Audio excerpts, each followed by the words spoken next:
My name is Heather Collins. I'm 38 years old. At 6:13 on a Friday evening in September, my mother stood in my kitchen doorway with two suitcases, a box of framed family photos, and the same mouth that had called me a disgrace 1 year earlier. My father stood behind her, holding a duffel bag and looking at the floor. Not at me, not at the house. The floor. That was how I knew he was ashamed, but not enough to apologize first.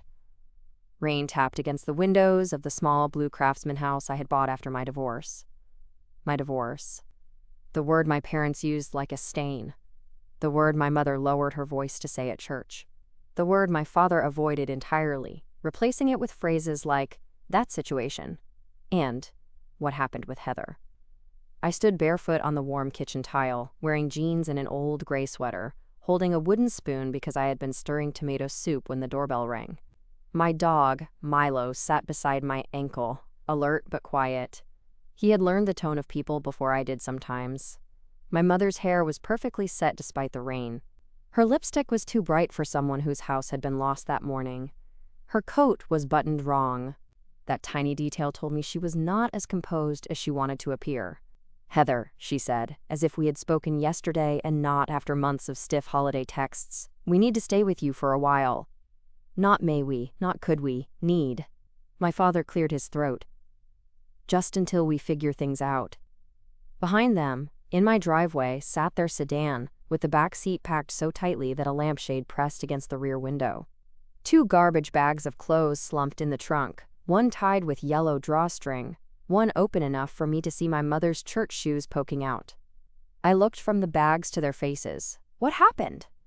My mother inhaled. The bank moved faster than expected. That was one way to say foreclosure. My father said, "We didn't want to worry you." I almost laughed.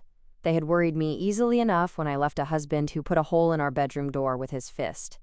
They had worried me when they called me selfish for refusing marriage counseling with a man who had already hidden my car keys, drained our joint savings, and told me no one would want a woman starting over at 37.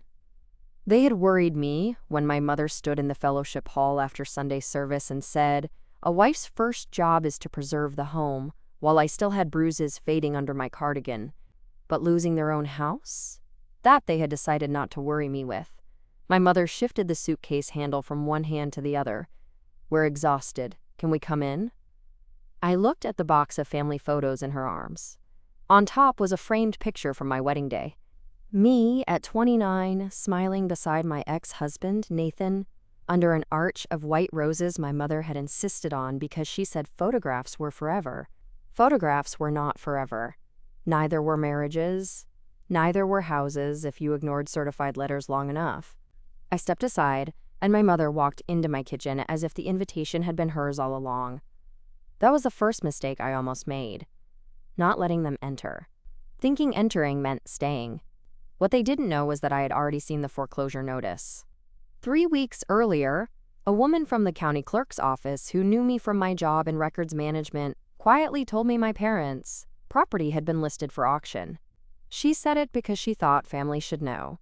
I said thank you and went back to my desk with cold hands. I had not called them. I had not offered. Because 1 year earlier, when I stood in their living room with a suitcase, a swollen cheek, and a temporary protective order in my purse, my father told me, "You made your choices, Heather. Don't expect us to rearrange our lives because you couldn't keep a husband." And my mother said, "You can stay one night, but tomorrow you need to go back and fix your marriage before people start talking." I remembered every word. I had written them down, not because I wanted revenge, because when people are cruel, in moments when you are breaking, your own mind sometimes tries to soften the memory later so you can keep loving them. I refused to let mine do that. This is that story. Before I tell you how my parents learned that the daughter they shamed for breaking up the family was not obligated to become their emergency housing plan, tell me where you are watching or listening from, and what time it is there. I always wonder who hears stories like this, while remembering the moment family demanded forgiveness for pain they never admitted causing. And if you connect with stories about women who were betrayed, underestimated, blamed, and quietly took their power back, like and subscribe to Ultimate Revenge. Some women do not slam the door. Some women remember the exact words. I grew up in Marietta, Georgia, in a red brick house on Wexford Lane, with white columns my mother polished every spring, and a lawn my father edged so sharply it looked like the grass was afraid of him. My parents, Alan and Judith Collins, cared deeply about appearances. I do not mean they cared about beauty, exactly. They cared about evidence. Evidence that our family was respectable. Evidence that we were stable. Evidence that we belonged in the right pew. Sent the right Christmas cards. Kept the right distance from people whose lives seemed messy. My father owned a small insurance agency for 26 years. He wore pressed shirts, polished shoes, and the expression of a man who believed discipline could prevent most disasters if people simply stopped being dramatic. My mother volunteered at church, chaired committees, arranged flowers for weddings, and had a gift for making judgment sound like wisdom. There were 2 daughters. I was the oldest, Heather, careful, obedient, quiet, good grades, clean room, no trouble. My younger sister, Lauren, was 34 when this happened, married to a dentist, living in Charleston, and skilled at being supportive from a distance that required no sacrifice.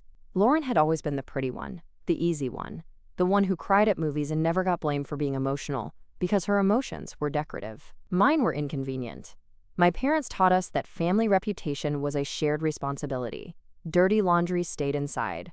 Men needed respect. Women needed patience. Divorce was not just personal failure. It was public damage.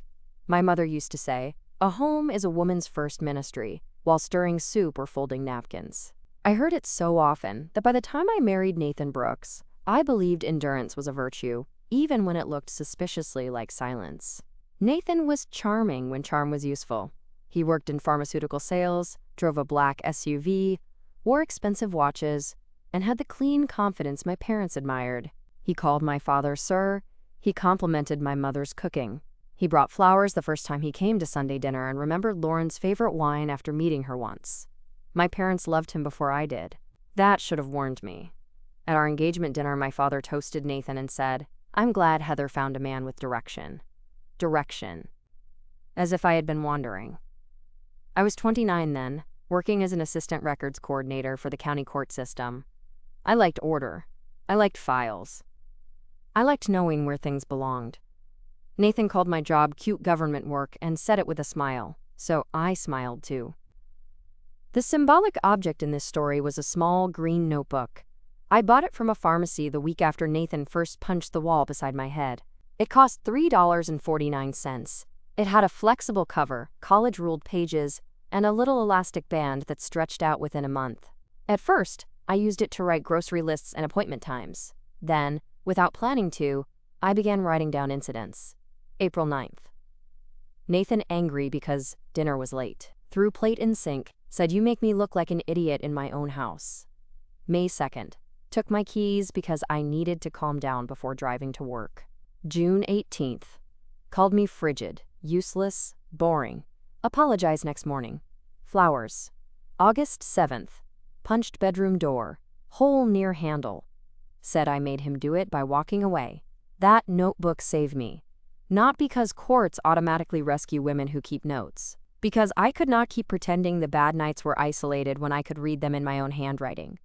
The marriage decayed slowly enough that I blamed myself for not noticing sooner. At first, Nathan's control looked like preference. He liked when I wore blue. He disliked one of my friends. He thought my job was stressful and maybe I should look for something more flexible. He wanted to handle finances because he was better with money. He did not like my tone when I asked questions. He said my family had raised me to be rigid. He said I embarrassed him when I corrected details in public. Then preference became rules. No spending over $50 without telling him. No staying late at work unless he knew why. No private calls with Lauren because she was too negative. No visiting my parents without him because married people move as a unit. No separate savings because that's what women planning divorce do. I was not planning divorce. I was planning survival, but I had not named it yet. The first time I told my mother something was wrong, I was 33. Nathan had screamed at me for forgetting to pick up his dry cleaning, then driven away for 4 hours, leaving me at home with no car because he had taken both keys. I called my mother crying. She listened quietly, then said, "Honey, men under pressure say things." He took my keys. "Maybe he was afraid you'd drive upset." I stared at the kitchen wall. "Mom, marriage has seasons." That was her answer for everything. Seasons, as if winter could not kill you. The second time, I told my father. Nathan had drained our joint savings to cover a business investment he had not discussed with me. When I found out, he said, "You don't understand money at this level." I drove to my parents' house and told Dad. He frowned. "That's not ideal." "Not ideal?" He should have discussed it. "But Heather, you have always been anxious about finances. Maybe he didn't want to worry you." He emptied $12,000. Dad sighed. "I'll talk to him man to man." He did. Nathan came home furious. "What exactly did you tell your father?" That was the night he put the hole in the bedroom door. My parents admired Nathan's public face too much to believe the private one fully. That was part of the trap.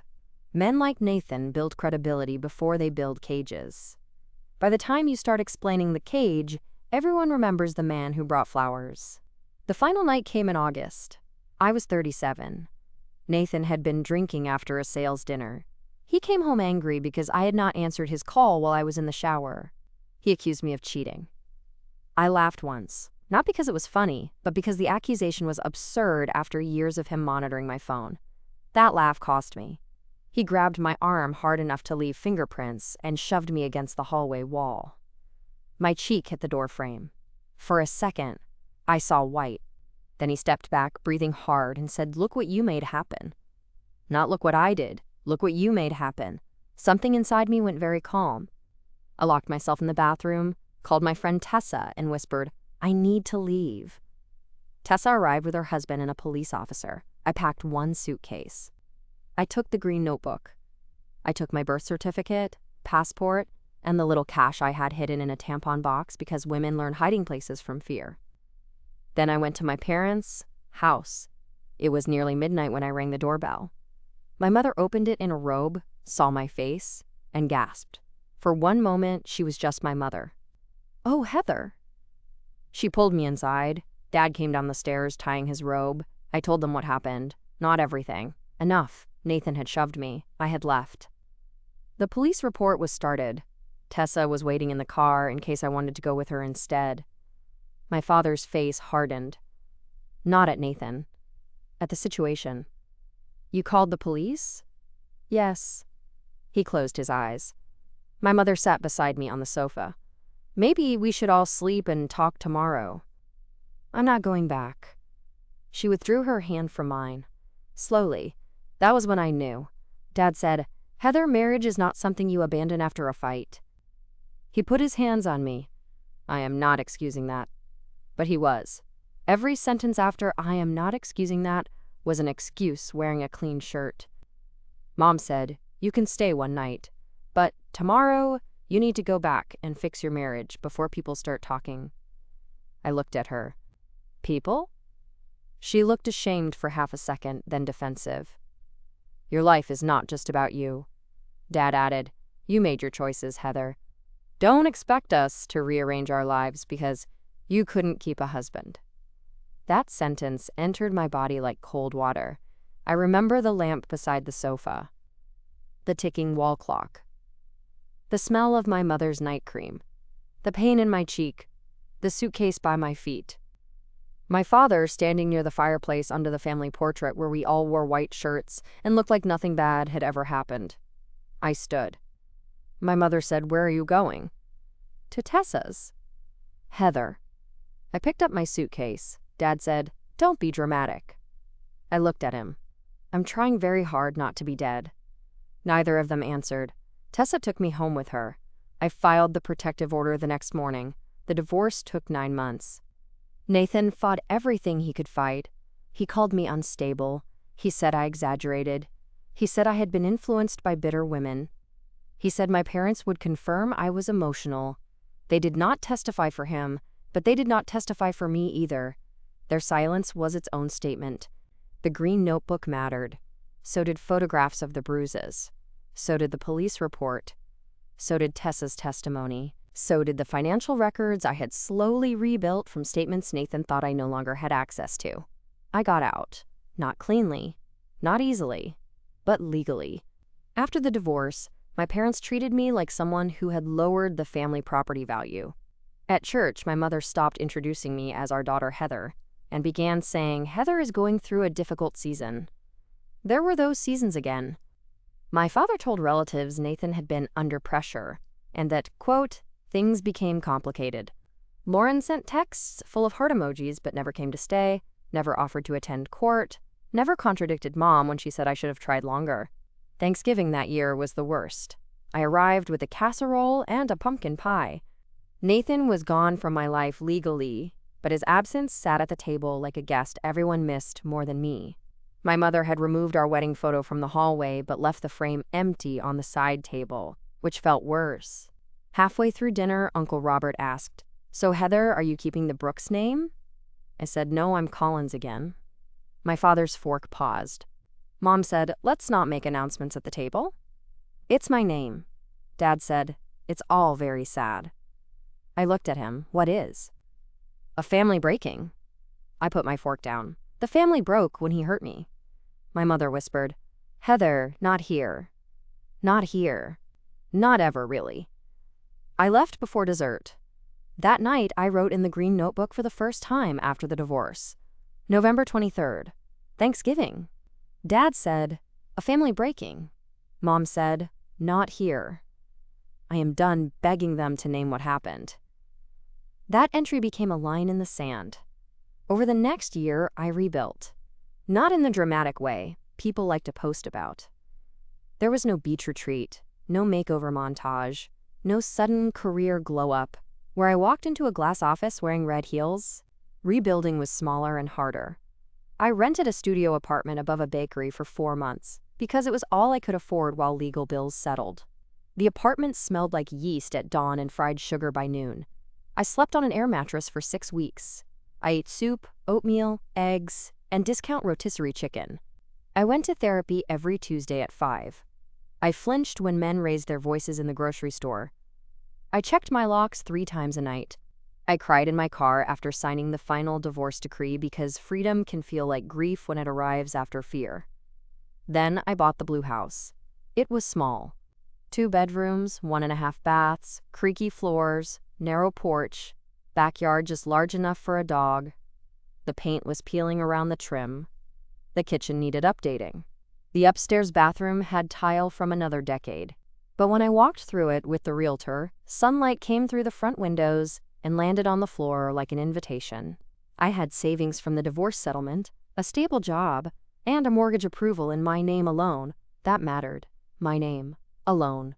At closing, I signed Heather Collins more times than I could count. Each signature felt like returning to myself. Afterward, I drove to the house, sat on the empty living room floor, and cried again.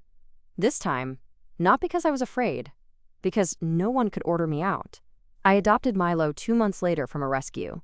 He was a brown mutt with 1 white paw and a suspicious attitude toward men in baseball caps. Perfect. My life became quiet. Beautifully quiet.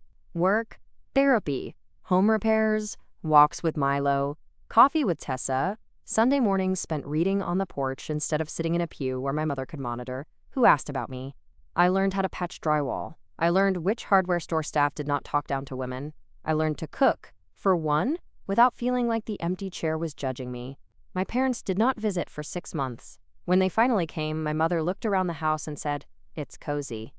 There it was. The word people use when they mean small but want credit for manners. My father inspected the porch railing and said, "It needs work." I said, "I know." Mom noticed Milo's bed in the living room. "You got a dog?" "Yes." "Is that wise?" "You're already on your own." I looked at her. "That's why it's wise." She did not understand. They stayed 27 minutes. On the way out, my father said, "I hope this phase brings you peace." Phase. My entire survival was still temporary to him. I did not invite them back soon. Then, in late August, the county clerk's office received foreclosure filings for Alan and Judith Collins. I worked in records management, not foreclosure processing, but county offices have currents. Names move quietly when people recognize them. My friend Marcy from Civil Filings appeared near my desk, with a folder tucked under her arm and a face I did not like. "Heather," she said softly, I need to tell you something as a friend, not an employee. My stomach tightened. What? Your parents' house is on the auction list. For a second, the room tilted. Wexford Lane, the red brick house, the white columns, the lawn, the dining room of achievements. The house where I had been told I could stay one night before returning to the man who hurt me.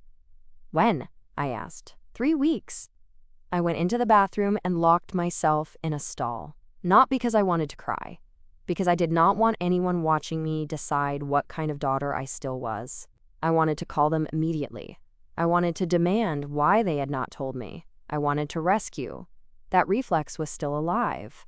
Then I took out my phone and opened a photo of a green notebook page I had saved. Dad, don't expect us to rearrange our lives because you couldn't keep a husband. Mom, tomorrow you need to go back and fix your marriage before people start talking. I stared at those sentences until the rescue reflex quieted. Not died, quieted. I did not call. Over the next 3 weeks, I heard pieces through public records and community whispers. Dad's insurance agency had struggled after a larger firm opened nearby and took several commercial clients. He had refinanced twice. Mom had taken out a home equity line for renovations and church hosting expenses because appearances apparently required debt. Lauren knew more than I did, but she was in Charleston and couldn't get involved because it would stress the pregnancy, though she was not pregnant. She was trying. That counted as a shield in my family. My parents ignored letters, then deadlines, then reality. The auction happened on a rainy Friday morning. By evening, they were at my door. Now, standing in my kitchen, my mother placed the photo box on my counter without asking. My father set down his duffel beside Milo's water bowl. Milo looked at it, then at me, as if asking whether this mess was approved. It was not. My mother looked around.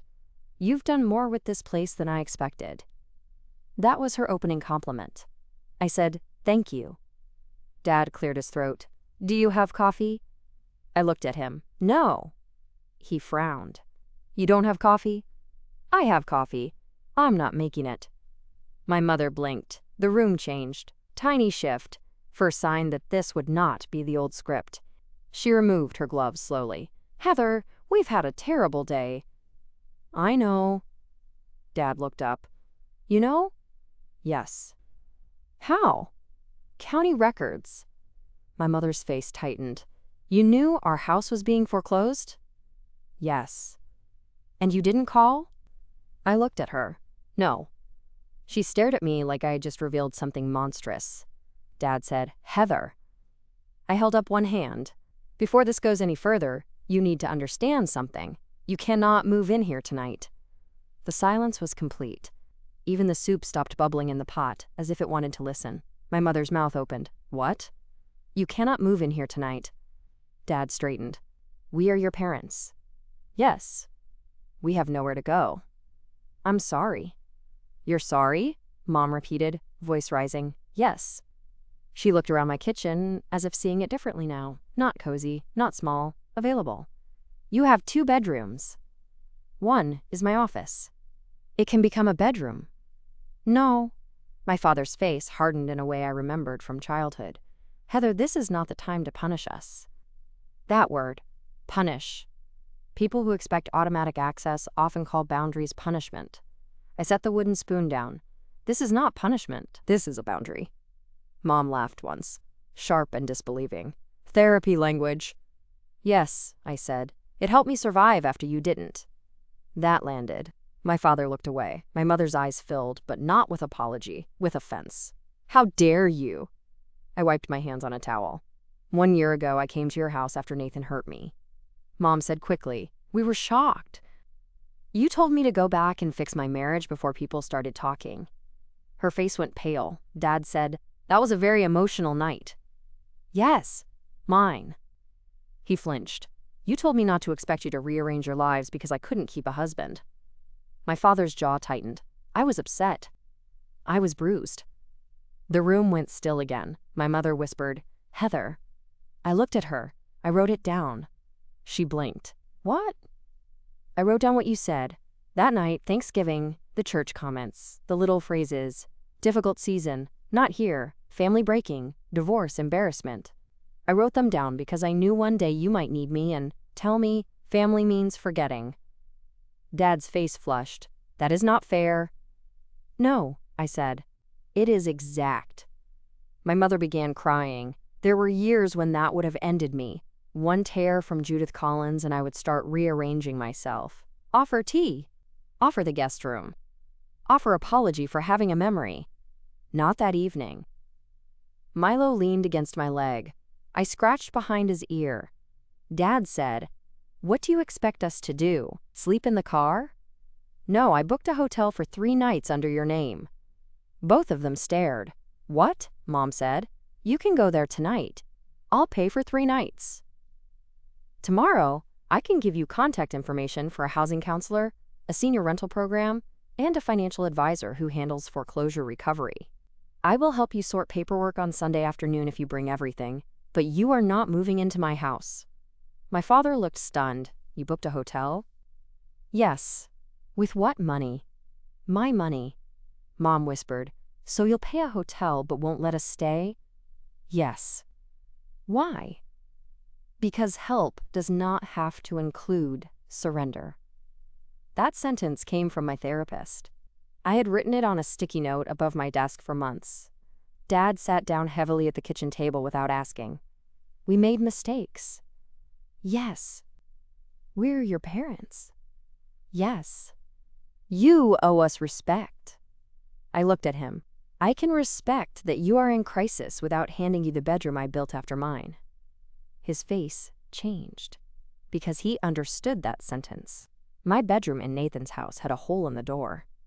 My bedroom now had pale green walls, clean sheets, locks I chose, and a dog that slept at the foot of the bed. No one shouted there. No one blocked the door. No one took my keys. No one told me I made them do anything. My house was not just square footage, it was recovery. My mother had not understood that until that moment. Maybe she still did not. She sat down across from Dad and covered her face. For a few seconds they looked old, not authoritative. Old. I felt the pull again. The daughter reflex. The trained guilt. The urge to say, "Fine, just for a little while." Then I remembered Tessa's guest room. The air mattress. The protective order. My mother's voice saying people would talk. "No, not tonight, not in my house." Dad said quietly, "Does Lauren know?" "Yes." Mom looked up sharply. "You told Lauren." "She called me after the auction." "Is she coming?" "No." "She can't," Mom said automatically. "She has a lot going on." I tilted my head. "Does she?" Mom's eyes flashed. "Don't start with your sister." There it was. Even homeless in my kitchen, she still knew how to defend the absent daughter. I almost laughed. Instead, I picked up my phone and sent the hotel confirmation to my father. The reservation is at the Hampton on Roswell Road. Check-in is any time after 6. Breakfast included. I'll meet you Sunday at 2 at the hotel lobby to review your paperwork if you want my help. Dad looked at his phone. Mom stared at the suitcases. "So you're really sending us away?" "No," I said. "I'm refusing to be your landing place after you spent a year calling my escape an embarrassment." She stood abruptly. "I cannot believe how cold you've become." I looked at her.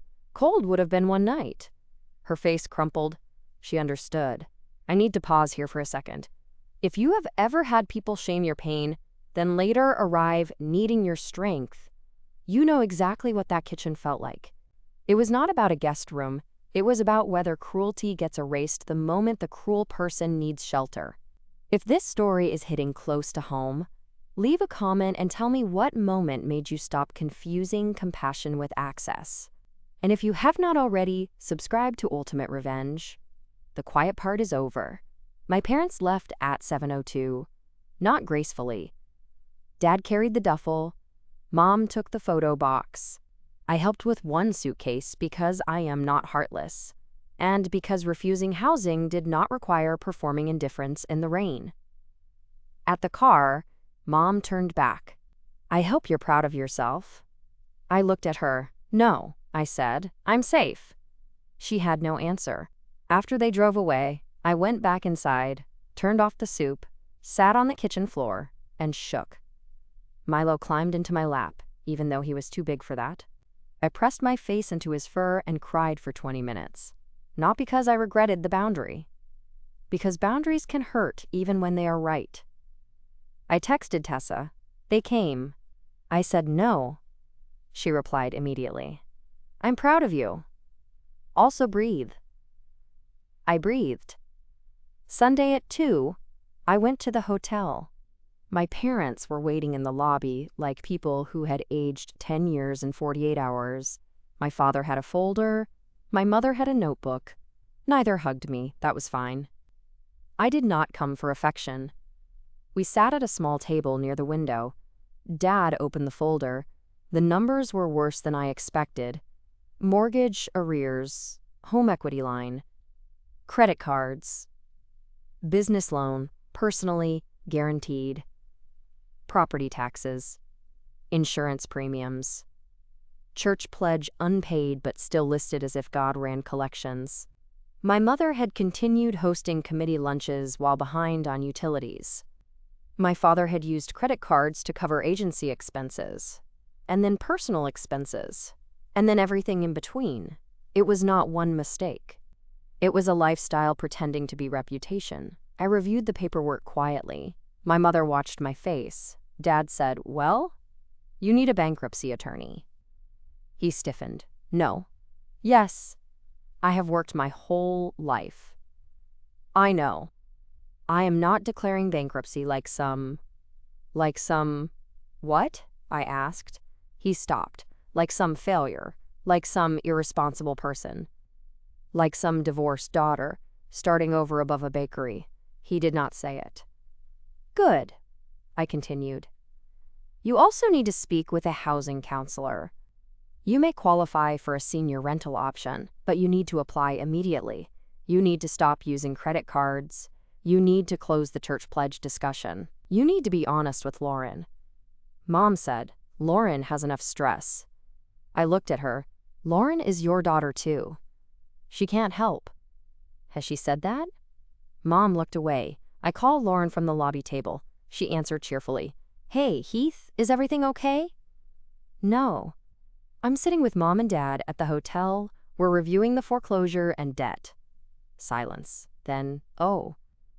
They need help with paperwork and housing applications I'm handling today. You need to take Tuesday calls with the housing counselor and help gather tax returns." Lauren exhaled. "Heather, I'm not good with that stuff." "Learn," Mom whispered. "Heather." I ignored her. Lauren said, "I live in Charleston." "Phones work in Charleston." "That's not fair." I almost smiled. "No, Lauren, it is exactly fair." Dad looked down at the table. Lauren tried again. "I'm just really overwhelmed right now." "Join the family." That ended the first layer of nonsense. Lauren agreed to handle calls on Tuesday. She complained later, of course. But she did it. For 3 weeks, we worked through the crisis without my parents moving into my house. Not easily, not warmly, but practically.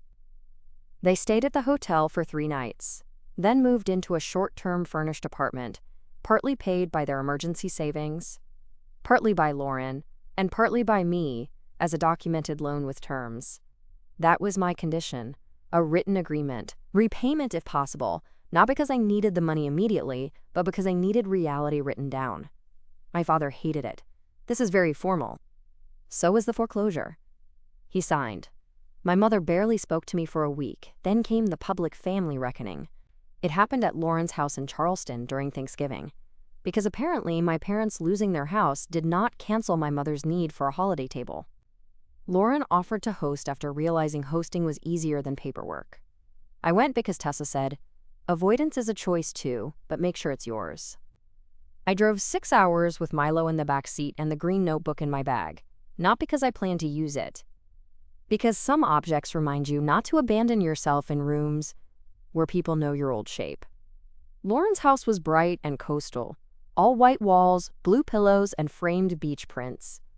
Her husband, Patrick, grilled turkey outside because he claimed ovens were unpredictable. My parents arrived from their rental, looking smaller but dressed perfectly. Mom brought a sweet potato casserole. Dad brought wine he could not afford. I brought salad, and the kind of calm that required practice. Dinner began carefully. No one mentioned Nathan. No one mentioned foreclosure. No one mentioned the fact that my parents' old house had sold at auction, and strangers were probably walking through the dining room, where I had once been told not to be dramatic. Then Patrick, who meant well but had the emotional timing of a smoke alarm with a low battery, raised his glass and said, "Here's to family taking care of family in hard times." Everyone froze. Lauren closed her eyes. Mom's mouth tightened. Dad looked at me. I set down my fork. "Careful with that toast." Patrick blinked. "What?" Lauren whispered. "Patrick." "No, not this time." My father cleared his throat. "Heather has been very helpful." Helpful, such a small word. My mother said, "Yes, despite everything."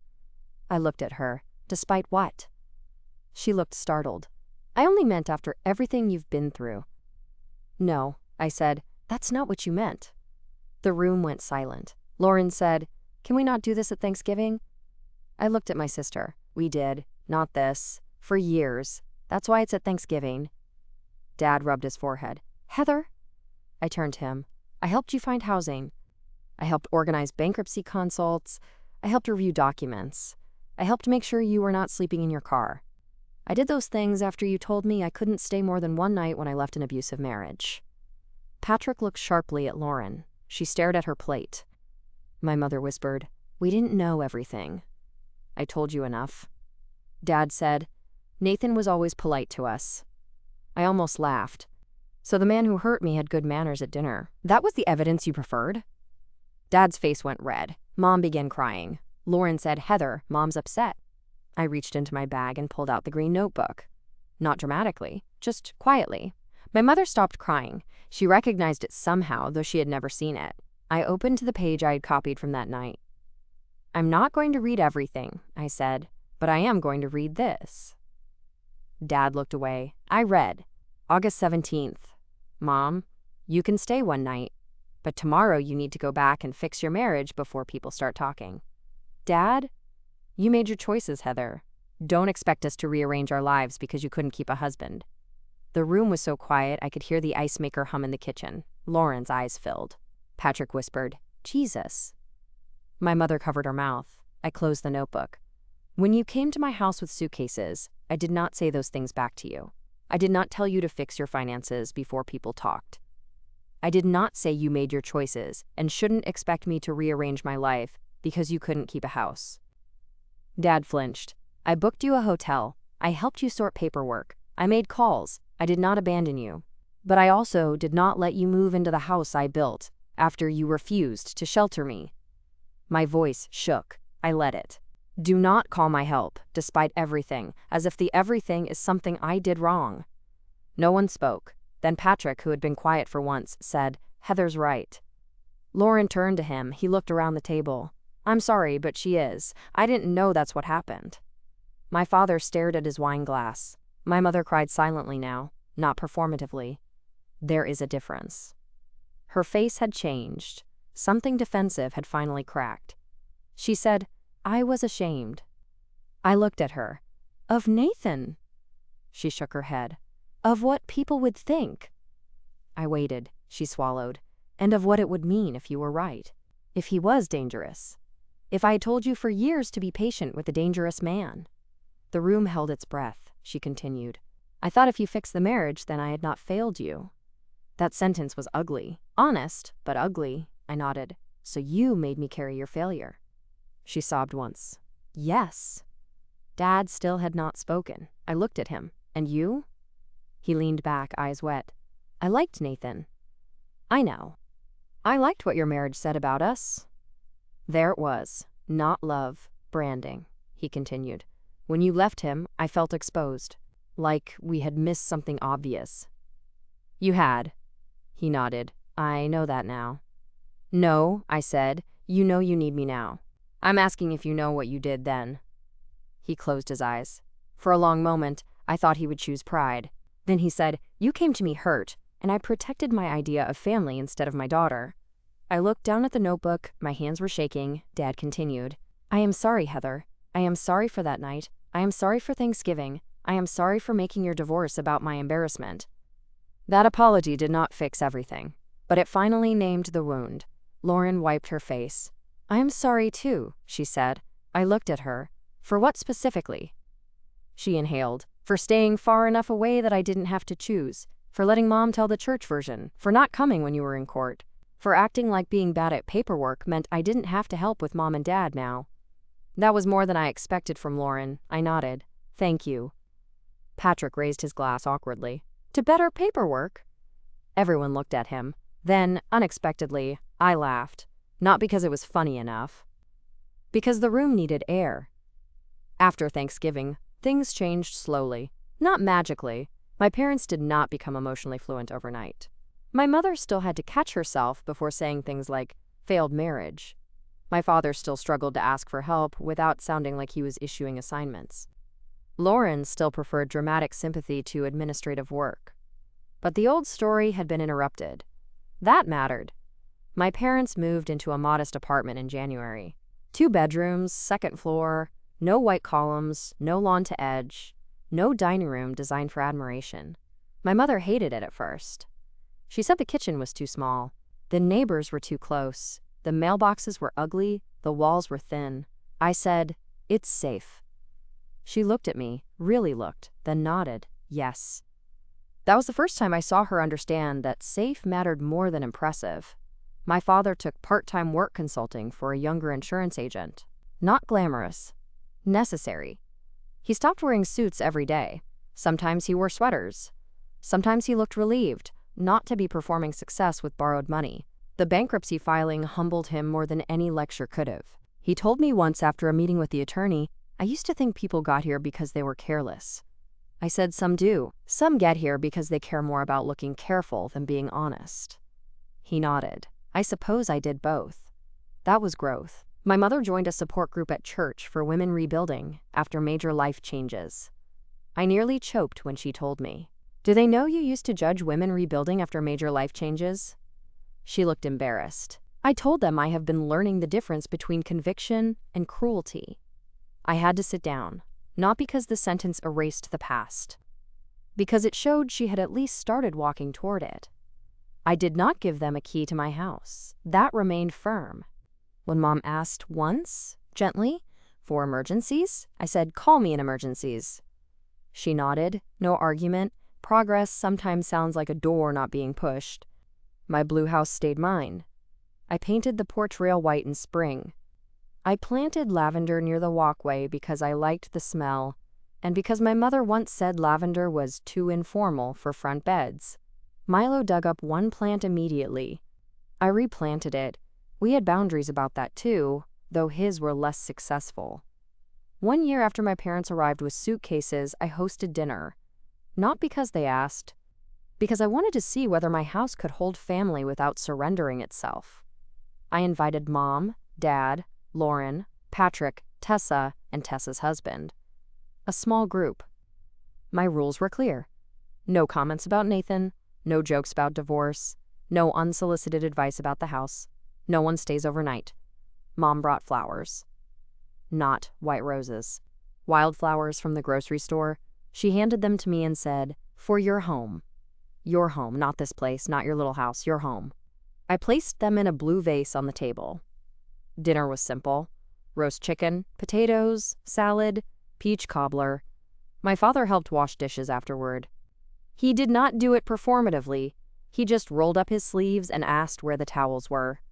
Lauren played with Milo in the living room. Mom stood in the kitchen, looking at the framed print above my sink. It said, "Peace lives here." She touched the frame lightly. "I understand this more now," she said. I stood beside her. "I'm glad." She looked at me. "I wish I had understood it when you came to us." "So do I." Her eyes filled. "I can't undo it." "No. What can I do?" I thought about it. "Keep telling the truth when it makes you look bad." She nodded. "I can try." That's the beginning. Later, after everyone left, I locked the door, turned off the porch light, and walked through my quiet house. No suitcase by the stairs. No parents in the guest room. No man waiting in the hallway. No voices telling me that family reputation mattered more than my safety. Milo followed me from room to room, nails clicking softly on the floor. In my office, the green notebook sat on the shelf beside my divorce decree, my house deed, and the hotel receipt from the night I did not let my parents move in. I keep them together, not because I live in the past, because those papers tell the truth in chronological order. Harm, escape, home, boundary. That is a story worth preserving. The final lesson is not that you should refuse help to anyone who hurt you. I did help my parents. I made calls. I paid for 3 hotel nights. I reviewed documents. I pushed Lauren to do her share. I sat through bankruptcy forms and housing applications and the humiliation of watching people who valued appearances meet consequences. But I did not give them my sanctuary. There is a difference between compassion and access. There is a difference between helping someone stand and letting them move into the place where you learn to breathe again. My parents said my divorce embarrassed them. Then they asked to move into my house. And when I said no, when I handed them a hotel confirmation instead of a guest room key, I finally understood something I wish I had known the night I left Nathan. Family is not proven by who demands shelter. Family is proven by who gives it when you are the one standing in the rain. Thank you for staying with me through this story.